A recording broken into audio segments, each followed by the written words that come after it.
Satu, dua. Bismillahirrahmanirrahim. Assalamualaikum warahmatullahi wabarakatuh. Waalaikumsalam warahmatullahi wabarakatuh. Selamat siang Bapak dan Ibu Guru SD Naibara 1 Kota Surakarta yang kami banggakan. Salam sehat, salam bahagia. Alhamdulillah pada siang hari ini kita berkumpul di ruang kelas 3B yang penuh warna-warni. Semoga hari-hari kita juga akan mewarnai kita untuk selalu semangat dalam belajar, dalam bekerja dengan ikhlas dan selalu bakoh untuk mengerjakan apapun. Acara ini akan kita laksanakan sebagai orientasi pengenalan nilai dan etika pada instansi pemerintah yang akan dilaksanakan oleh Bapak Dian Rangga Javanika Rubianto Sarjana Pendidikan.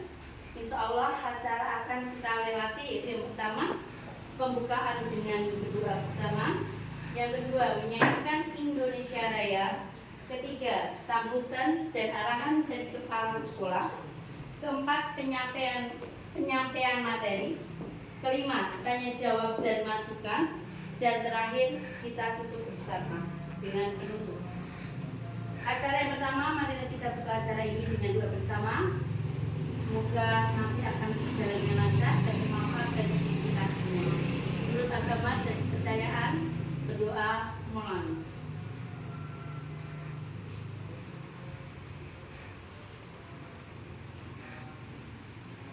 Selesai. Menginjak acara yang kedua, yaitu menyanyikan lagu Indonesia Raya yang akan dipimpin oleh Ibu Sumani Sarjana Pendidikan. Untuk waktu dan tempat kami persilakan.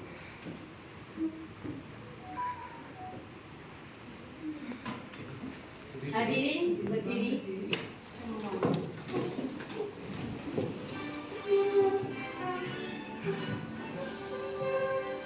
Indonesia tanah airku, tanah tumpah darahku.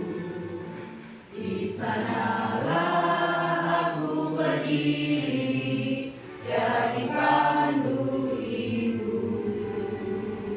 Indonesia kebangsaanku, bangsa dan tanah airku. Marilah kita berseru, Indonesia bersatu. Hiduplah tanahku, hiduplah negeriku, bangsaku, rakyatku semuanya. Bangunlah jiwanya, bangunlah badannya untuk Indonesia Raya. Indonesia Raya, merdeka, merdeka, tanahku, negeriku yang ku cinta. Indonesia Raya, merdeka, merdeka, hiduplah Indonesia Raya. Indonesia Raya, merdeka, merdeka, tanahku, negeriku yang ku cinta. Indonesia Raya, merdeka, merdeka, hiduplah Indonesia Raya.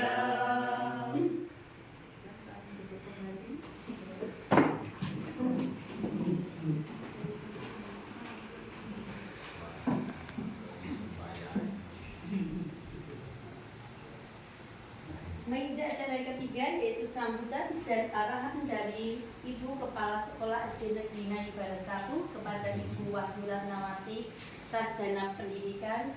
Waktu dan tempat kami persilakan. Terima kasih Bu Ratna. Bismillahirrahmanirrahim. Assalamualaikum warahmatullahi wabarakatuh. Yang saya hormati Bapak Ibu Guru SD Negeri Naibara 2 dan yang saya hormati dan saya banggakan Bapak Ibu serta karyawan SD Negeri Naibara 1 yang telah meluangkan waktu dan juga untuk bisa menghadiri kegiatan pada siang hari ini. Kemudian saya ucapkan selamat Pak Rangga sudah sampai ke tahap seminar.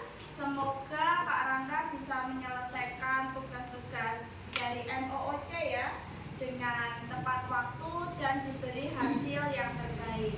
Amin. Bapak Ibu, bahwa hari ini kita akan mengadakan kegiatan seminar hasil laporan orientasi pengenalan nilai dan etika pada instansi pemerintah bagi PPPK di lingkungan pemerintah Kota Surakarta.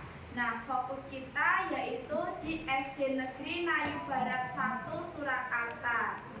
Baik Bapak Ibu, saya mohon kerjasamanya. Nanti Bapak Bian Rangga akan menyampaikan terkait dari laporan yang sudah diadakan oleh kegiatan oleh Pak Rangga, dan mohon partisipasinya untuk dukungan Pak Rangga sehingga bisa menyelesaikan tugasnya dengan baik. Bapak Ibu siap mendukung Pak Rangga?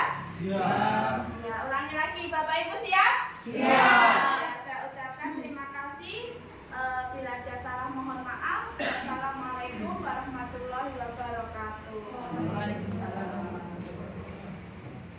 Terima kasih Ibu Wahyu atas sambutan dan arahan yang telah diberikan kepada kami. Acara yang keempat yaitu orientasi pengenalan nilai dan etika pada instansi pemerintah bagi PPPK di lingkungan pemerintah Kota Surakarta yang berupa hasil laporan yang akan disampaikan oleh Bapak Bian Rangga Javanika Rianto, Sarjana Pendidikan. Waktu dan tempat kami persilakan. Terima kasih atas waktu yang diberikan. Assalamualaikum warahmatullahi wabarakatuh. Yang kami hormati Ibu Wahyu Ratnawati, Sarjana Pendidikan selaku Kepala Sekolah dan sekaligus mentor saya dalam kegiatan ini. Yang kami hormati Bapak Ibu Guru serta pegawai SD Negeri Nayu Barat 1 Kota Surakarta. Alhamdulillah pada kesempatan siang hari ini saya selaku P3K Kota Surakarta Angkatan 1 akan menyampaikan terkait dengan hasil laporan selama saya melakukan mentoring dengan Ibu Wahyu sekaligus sebagai kepala sekolah di SD Negeri Nayu Barat 1. Adapun, perkenalkan Bapak Ibu, saya izin berdiri.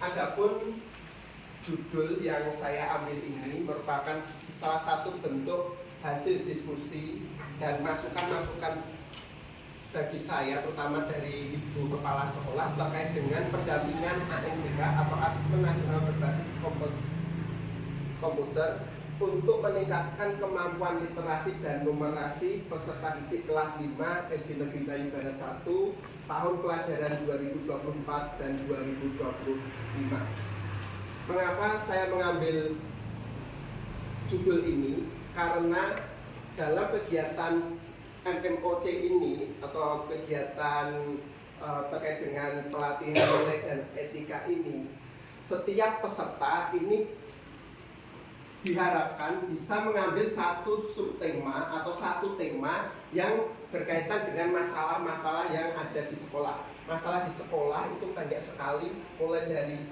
pembelajarannya, terutama yang berkaitan pada murid. Kemudian yang kedua adalah terkait dengan manajemen atau tata kelola organisasi atau perangkat ataupun perangkat yang ada di sekolah tersebut, maupun faktor-faktor ekstern ataupun faktor-faktor yang berkaitan dengan lingkungan sekolah. Nah, dalam hal ini saya mengambil satu tema besar yaitu yang berkaitan dengan peserta didik. Kenapa? Karena masukan dari mentor saya Ibu Wahyu bahwa yang namanya sekolah pasti peran utamanya itu adalah peran antara guru dengan siswa. Apalagi di SD Negeri Nayu Barat 1 Kota Surakarta ini merupakan sekolah di mana pemerintah Kota Surakarta sejak tahun 2019 itu memberikan suatu amanah kepada sekolah ini sebagai sekolah inklusi. Meskipun saat ini seluruh SD di Kota Surakarta merupakan sekolah inklusi. Nah, Bapak Ibu yang kami hormati, tentu saja ini menjadi suatu PR bagi kita sebagai seorang pendidik, bahwasanya untuk mencetak siswa yang berkarakter, yang unggul, berbudaya, kemudian yang memiliki akhlak yang mulia, kemudian memiliki tanggung jawab yang penuh dan lain sebagainya. Tentu saja ini harus dilandasi dengan sikap-sikap ataupun keteladanan bagi kita sebagai seorang guru yang selalu mengedepankan visi dan misi sekolah yang sudah kita rancang bersama, seperti itu. Kemudian terkait dengan apa yang sudah saya kerjakan, bahwa di dalam kegiatan orientasi P3K ini yang dilakukan oleh PSDM Kota Surakarta, setiap peserta ini mengerjakan yang namanya sebuah kegiatan baik secara daring maupun luring melalui aplikasi Solo Oasis. Tentu saja bagi angkatan 1 ini merupakan hari-hari yang digunakan untuk seminar, sedangkan angkatan 2 ini digunakan hari-hari ini atau minggu-minggu ini digunakan untuk evaluasi tahap akhir. Sedangkan di angkatan 3 insya Allah pekan ini atau pekan depan nanti akan melakukan hal yang serupa seperti halnya angkatan 1 maupun angkatan 2. Kemudian bekal awal ASNP 3K.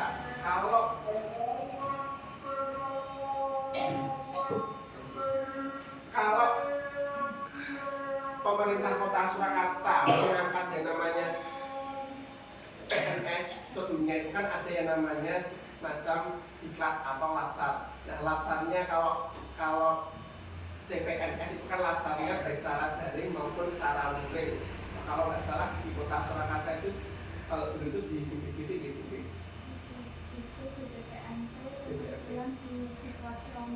Oke, itu ada. Nah, di ASNP 3K ini cukup kegiatannya cukup di sekolah saja dan secara daring untuk memudahkan kita sebagai seorang ASN, terutama sebagai seorang guru. Kemudian kegiatan yang dilakukan ini dilakukan secara klasikal maupun distance learning. Secara klasikal, saya sebagai seorang ASN ini tentu saja melakukan yang namanya kolaborasi, baik kolaborasi terutama kepada mentor saya Ibu Wulanawati yang memberikan dukungan penuh terhadap kegiatan-kegiatan yang saya lakukan baik awal sampai kegiatan akhir, nanti berupa laporan pun, nanti laporan insya Allah pekan ini sudah selesai. Kemudian yang kedua secara distance learning, artinya apa? Artinya setiap peserta ini nanti diharapkan untuk melihat video-video yang ada di LMS, baik video mulai dari Bapak Sekda, kemudian Ibu Kepala Dinas, kemudian dari BNN, kemudian dari Dinas Kesehatan dan lain sebagainya. Nah, ini merupakan satu kesempatan atau bekal tersebut bagi saya pribadi, bahwa untuk meningkatkan kemampuan, baik kemampuan secara personal maupun kemampuan sebagai seorang guru atau pendidik, kesempatan-kesempatan inilah yang perlu terus digali ataupun istilahnya perlu dilakukan seperti itu. Kemudian timeline. Nah, untuk waktunya ini dimulai dari sejak tanggal 3 September dan berakhir hari ini sampai tanggal 30 September. Kemudian tempatnya ada di SD Negeri Ngayu Barat 1 Kota Surakarta. Metodenya baik secara luring maupun daring, seperti itu yang sudah diarahkan oleh dinas terkait.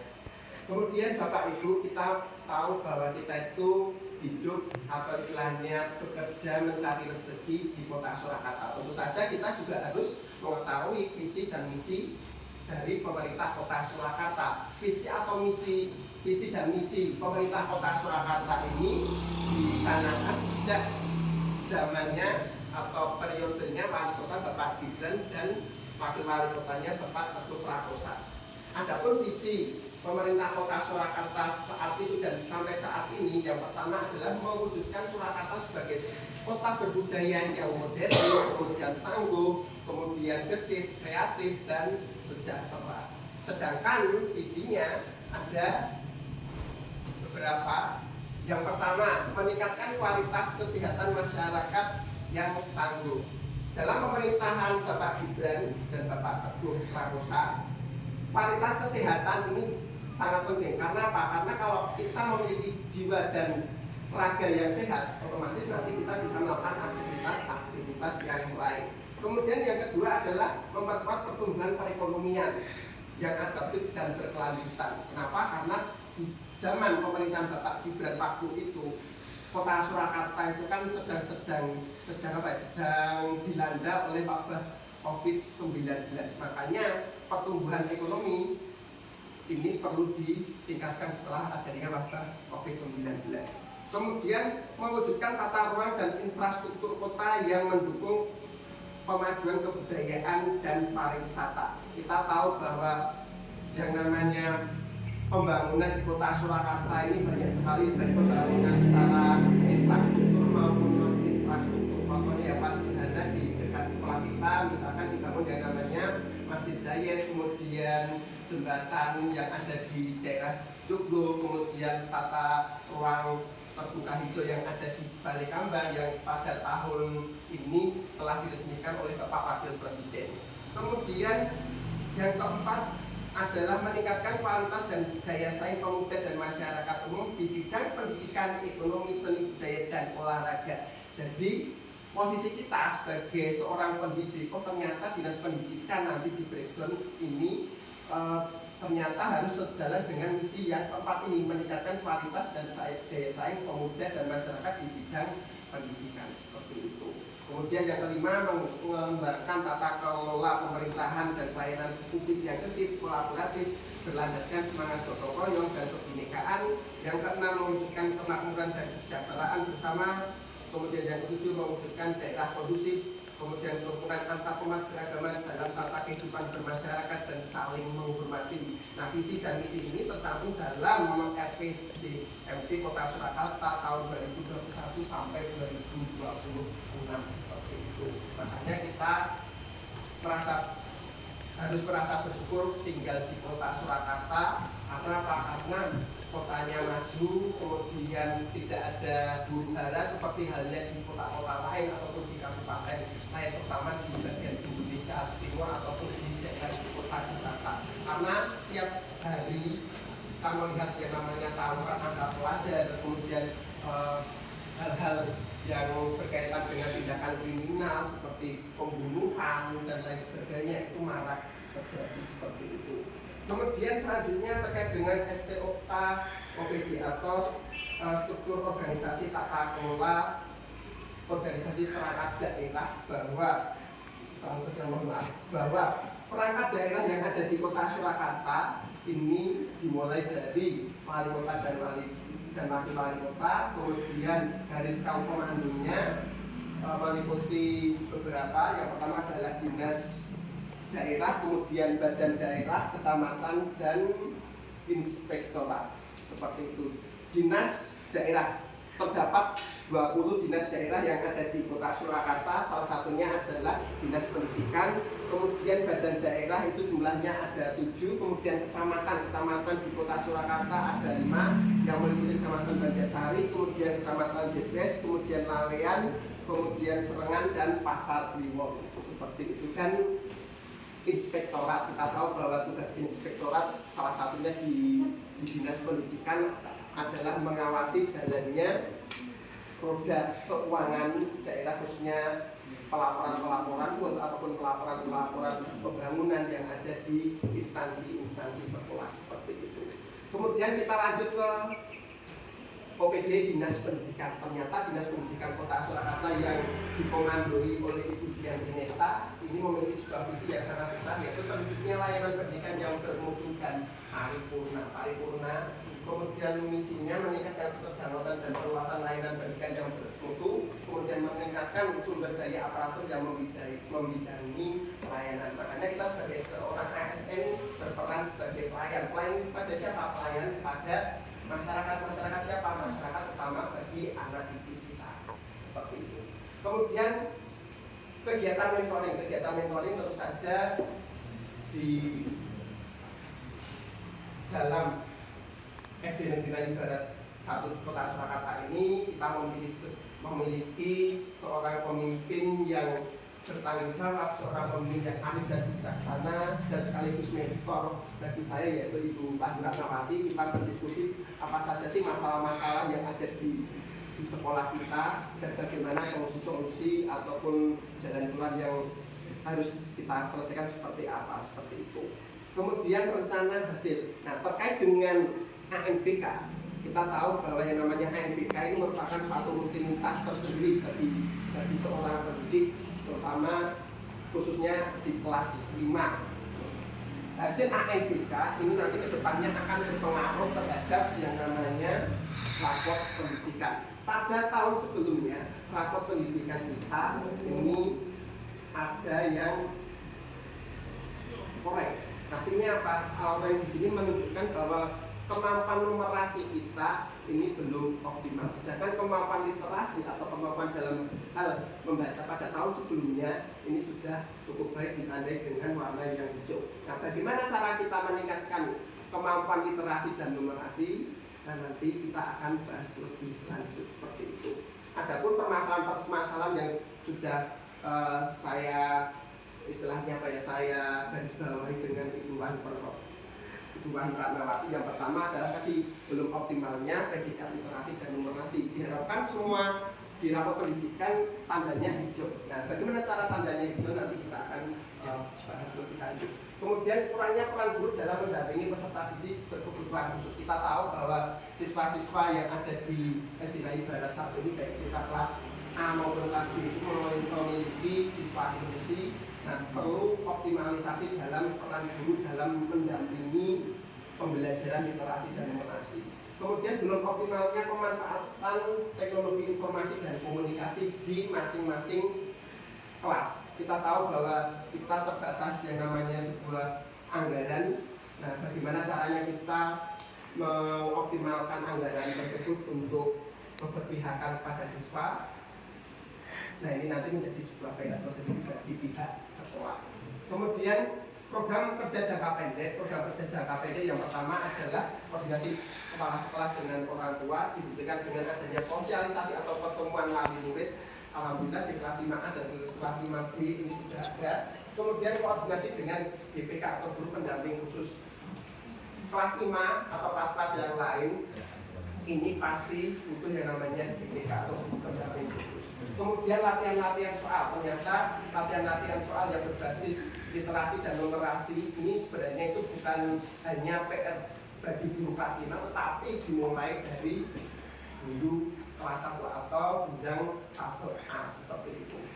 Kemudian program jangka menengah yang pertama adalah analisis soal. Karena apa? Karena saat ini atau selama ini kalau misalkan ANBK ya udah tidak ada yang namanya analisis butir soal. Ini perlu ke depannya guru kelas ataupun guru pendamping khusus ini bisa berkolaborasi untuk menganalisis soal yang ada. Kemudian latihan soal dan koordinasi dengan kelas ataupun fase-fase lain.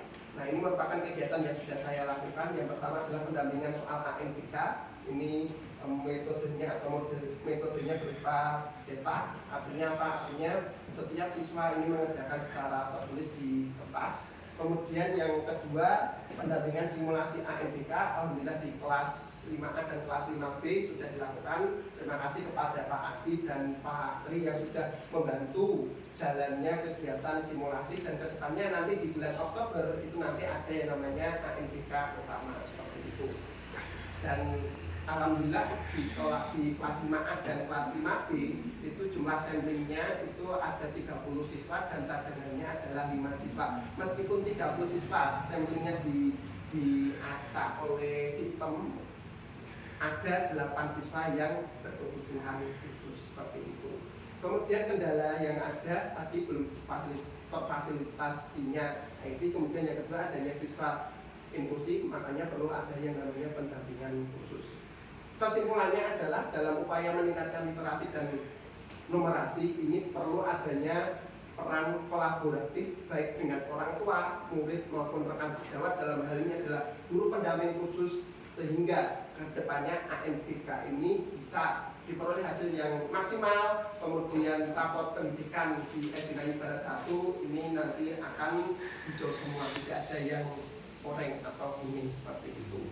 Kemudian saran-saran ataupun masukan ke depannya, yang pertama adalah guru ini senantiasa melakukan pendampingan terhadap peserta didik, terutama dalam mengerjakan soal-soal literasi. Soal literasi itu bisa digunakan atau bisa menggunakan metode secara lisan atau metode secara tertulis, nanti bisa dikondisikan sesuai dengan kondisi kelas masing-masing. Kemudian yang kedua adalah berkolaborasi dengan rekan sejawat. Nah, saat ini kita harus istilahnya berkolaborasi dengan rekan sejawat, terutama guru pendamping khusus. Karena apa? Karena setiap kelas itu pasti ada yang namanya siswa inklusi. Kita tidak bisa menyelesaikan sendiri masalah-masalah anak inklusi. Yang bisa menyelesaikan adalah kita harus bisa berkolaborasi dengan BPK seperti itu. Yang kemudian yang ketiga adalah mengkolaborasikan program dengan teknologi informasi dan komunikasi. Artinya apa? Artinya di era digital ini kita sebagai seorang guru hendaknya lebih terbuka dalam hal membuka cakrawala kepada siswa. Oh, ternyata internet itu bisa baik loh kalau kalian bisa mengendalikan dengan baik bersama orang tua. Anak-anak diberitahu, oh contohnya apa? Contohnya misalkan mencari video terkait dengan ekosistem yang ada di suatu wilayah. Bisa siswa itu mencari di YouTube ataupun di internet terkait dengan materi ekosistem yang kaitannya dengan mata pelajaran kita. Seperti itu. Terima kasih. Saya kembalikan ke moderator.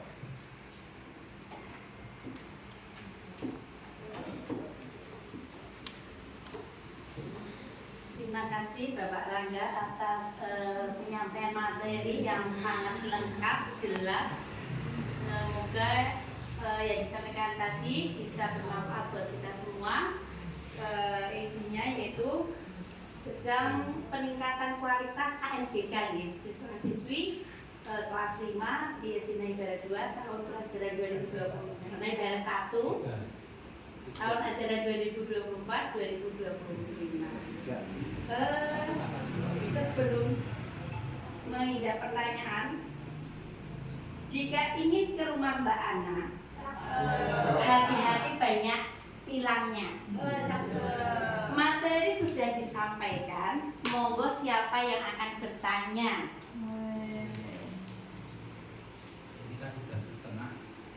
Oh, iya, Pak, saja. Siapa yang mau bertanya? Ya, terima kasih Bu Ratna. Ini menarik sekali dan kemarin kita sempat berdiskusi lama banget, saya sebagai mentor terkait dengan materi apa, urgensi mana yang diambil Pak Rangga, karena Pak Rangga ini urgensinya ingin melihat dari rapat pendidikan. Ada dua, yang pertama terkait literasi, numerasi, yang kedua itu terkait dengan cara guru mengajar. Tapi ini Pak Rangga mengambil yang numerasi karena beliau ngajar kelas 5 dan sangat relevan dengan tema yang diambil. Maka yang ingin saya tanyakan Pak Rangga, untuk kegiatan ini itu apakah akan berhenti sampai ya sini saja atau ada keberlangsungan? Karena program ini menurut saya sangat menarik. Jika berhenti sampai sini ya berarti kita harus cari formula lagi. Jika nanti berlangsung berarti langkah apa yang akan dilakukan setelah ini? Terima kasih. Monggo. Ada lagi? Kalau tidak ada langsung saja ntaranya dijawab untuk pertanyaan dari Bu Wahyu. Terima kasih Bu Wahyu terkait dengan kegiatan pendampingan ANBK ini terus berlanjut. Artinya apa? Artinya tidak berhenti sampai di sini saja. Karena kemampuan siswa ataupun istilahnya daya tangkap siswa terkait dengan literasi dan numerasi masing-masing siswa itu kan berbeda-beda. Kalau kita itu ya udah yang penting hanya formalitas saja untuk ANBK, ya tidak seperti itu Bu. Artinya kita sebagai seorang guru, terutama sebagai seorang ASN di lingkungan sekolah dasar ini terus mendampingi AMPK, dan tahun berikutnya kita juga harus berkolaborasi dengan guru yang sebelumnya ataupun guru setelahnya. Kalau misalkan saya nih besok tahun depan sudah tidak mengajar kelas 5 lagi, ya kita sebagai seorang guru atau mantan guru kelas 5 ya harus istilahnya berkolaborasi, memberikan dukungan pada guru yang baru. Misalkan oh dulu itu saya itu seperti ini, sebaiknya seperti ini dan seperti itu. Dan tidak hanya sekedar melengkapi tugas MOOC saja ya. Oke, kita beri aplaus Bapak Ibu. Saya mau tanya ke Anda. Oke. Apakah itu juga bisa diterapkan di kelas 4? Oke, terima kasih Ibu. Bahwa yang namanya pembelajaran literasi dan numerasi ini berlaku di seluruh jenjang. Terutama kalau di SD itu dimulai dari kelas 1 dan sampai ke kelas 6. Dan tadi Ibu menjawab kalau kelas 4 apakah bisa? Sangat bisa Ibu. Karena apa? Karena justru dengan adanya pembelajaran literasi dan numerasi di kelas 4 ini nanti bisa menjadi suatu bekal kalau besok tahun depan anak-anak ikut ANBK, maka di kelas 4 ini harus siap untuk istilahnya pembelajaran literasi dan numerasi seperti itu. Oke. Nah, mungkin ada lagi? Monggo Pak Sarijo. Terima kasih untuk waktunya. Itu saya melihat di judul yang di MMT ada seminar hasil laporan orientasi pengenalan nilai dan etika pada instansi pemerintah. Kemudian yang dipaparkan seminar laporan hasil pendampingan. Nah, ini apakah nyambung? Terima kasih. Untuk Pak Rangga, apakah dari judul seminar dengan yang Pak Rangga tadi sampaikan ada korelasinya gitu? Oke, terima kasih Bapak Sarijo. Terkait dengan korelasi, ternyata kalau kemarin saya dan Ibu Mentor Ibu Wahyu Salim Darbusi, ternyata terdapat korelasi antara judul dengan tema yang saya angkat. Orientasi pengenalan nilai dan etika pada instansi pemerintah. Pengenalan nilai-nilai yang ditanamkan seperti apa? Apakah nilai misalkan nilai karakter, nilai budaya, bisa diturunkan lagi nilai kuantitas atau nilai kualitas. Dan salah satunya adalah nilai kualitas dan kuantitas ini melalui peningkatan kemampuan literasi dan numerasi seperti itu. Nah, jadi antara judul dengan tema yang saya angkat ini saling berkaitan atau saling berkorelasi seperti itu. Itu Pak Sarijo. Ada lagi yang mau ditanyakan? Monggo Mbak Alif. Berkaitan dengan yang disampaikan Pak Sarijo, korelasi terkait MMT dengan maksudnya tujuan dari MOOC dengan yang disampaikan laporan terkait AMPK. Tadi memang sempat disampaikan dalam salah satu visi Pak Gibran atau visi dari Kota Surakarta, yakni pemuda sebagai penggerak pendidikan atau apa di visi Pak? Visi. Divisi. Misi apa visi? Visi ada. Visi. Ini.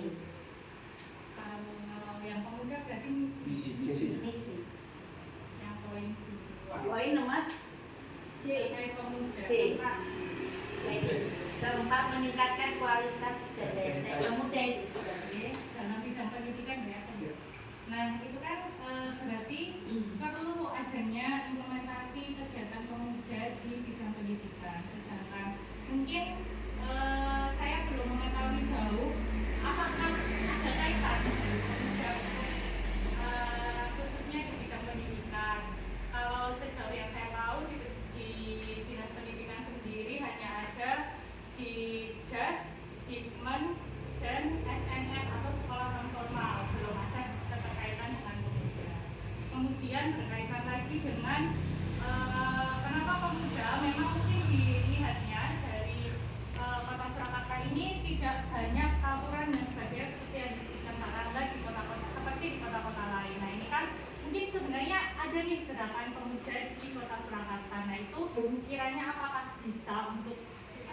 diketahui oleh saya atau kami, dan juga apakah bisa pemuda ini juga berkaitan dengan dapat membantu AMBK, karena tadi sempat dijelaskan harus ada kolaborasi antara GPK dengan guru terkait literasi numerasi, tetapi menjadi PR semua sekolah bahwa GPK sendiri itu tidak bisa mendampingi setiap murid. Jadi mungkin ada gambaran atau ada benang merah antara pemuda dengan pendidikan, khususnya terkait yang disampaikan Pak Rangga terkait dengan AMBK di sekolahnya. Saya boleh pertanyaannya sangat panjang. Monggo Pak Rangga. Terima kasih. Terkait dengan misi Kota Surakarta, salah satunya poin keempat, meningkatkan kualitas daya saing pemuda dan masyarakat umum di bidang pendidikan, ekonomi, seni budaya, dan olahraga. Dalam implementasinya, khususnya di jenjang SD, kita tahu bahwa anak didik kita ini ke depannya ini menjadi seorang pemuda. Pemuda itu usianya berapa? Pemuda itu ya kurang lebih usianya sekitar 12 sampai 15 tahun. Nah, salah satunya untuk meningkatkan kualitas dan daya saing pemuda ini harus dibekali yang namanya sebuah pembekalan, baik pembekalan ilmu-ilmu ataupun pengimplementasian ilmu yang kaitannya dengan literasi dan numerasi. Contoh misalkan besok kalau seorang pemuda yang remaja misalkan diminta untuk transaksi jual beli atau istilahnya kegiatan jual beli, kalau si anak tidak tahu yang namanya hitung-hitungan, pasti dia tidak bisa melakukan sistem jual beli seperti itu. Ya contoh yang paling sederhana. Kemudian korelasi atau peran pemuda. Nah, alhamdulillah di SD Negeri Barat 1 Surakarta ini yang hampir setiap waktu ini ada yang namanya peran pemuda. Peran pemuda siapa? Salah satunya adalah kita kedatangan mahasiswa, baik mahasiswa PPG, mahasiswa PPL, ataupun mahasiswa yang sedang melakukan kegiatan pembelajaran di SD Negeri Kayu Barat 1. Nah, ini merupakan salah satu kolaborasi antara pemuda, dalam hal ini mahasiswa dengan pihak sekolah, seperti itu. Kemudian terkait dengan GPK, GPK di sekolah negeri ini sangat terbatas jumlahnya. Tahu di SD Negeri Barat 1 ini jumlahnya ada 2 guru GPK dan 2 TS. Nah, bagaimana solusinya? Solusinya adalah ya sering-sering berkolaborasi dengan guru kelas masing-masing.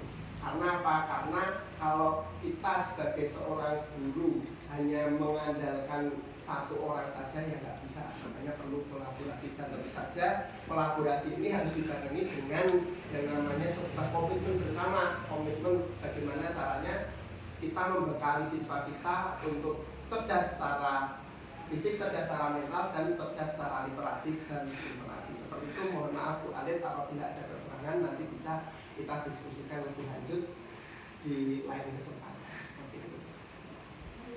Pak Rangga, mungkin sedikit merevisi yang tadi di terakhir kesimpulan coba dicek. Ya. Nah, sebelum kesimpulan, sebelum slide sebelumnya tadi,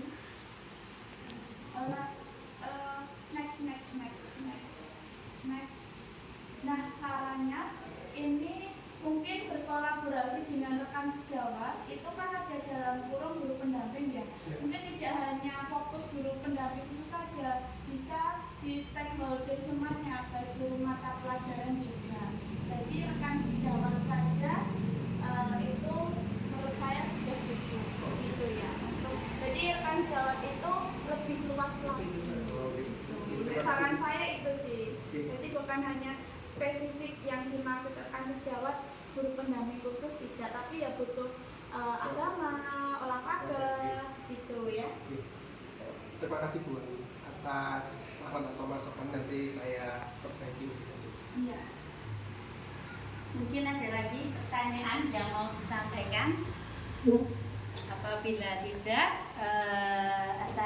acara sudah kita lalui dengan baik, dengan lancar. Dan semoga acara di siang hari ini dapat bermanfaat bagi kita semua, terutama untuk pendidikan di sekolah kita, khususnya SD Negeri Nai Barat 1 Surakarta. Mohon maaf apabila ada salah kata maupun dalam penyampaian kami dalam seminar hasil laporan orientasi pengenalan nilai dan etika pada instansi pemerintah bagi PPPK di lingkungan pemerintah Kota Surakarta. Mari kita tutup bersama acara ini dengan doa bersama menurut agama dan kepercayaan. Berdoa mulai.